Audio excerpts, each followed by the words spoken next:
اعوذ باللہ من الشیطان الرجیم، بسم اللہ الرحمن الرحیم۔ السلام علیکم ورحمۃ اللہ وبرکاتہ۔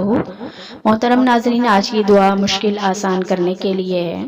ہمارے پیارے نبی حضرت محمد مصطفیٰ صلی اللہ علیہ وآلہ وسلم نے بھی یہ دعا تعلیم فرمائی تھی کہ جب کسی کو کوئی مشکل پیش آ جائے یا وہ کسی کام میں پھنس جائے تو وہ ضرور اللہ تبارک و تعالیٰ کی طرف رجوع کرتے ہوئے، اللہ تعالیٰ کو حاضر و ناظر مانتے ہوئے اس دعا کو پڑھے گا تو انشاءاللہ العزیز اس کا کام آسان ہو جائے گا۔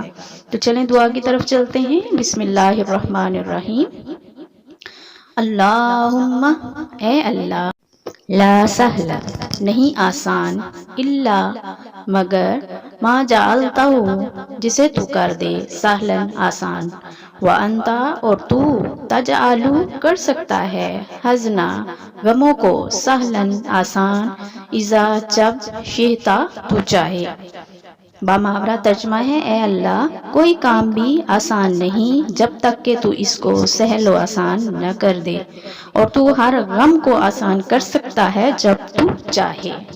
تو اللہ تعالیٰ سے دعا ہے، اللہ تعالیٰ ہماری تمام مشکلات کو آسانیوں میں بدل دے اور اپنے حفظ و امان میں رکھے۔ وما علینا الا البلاغ المبین۔ السلام علیکم ورحمۃ اللہ وبرکاتہ۔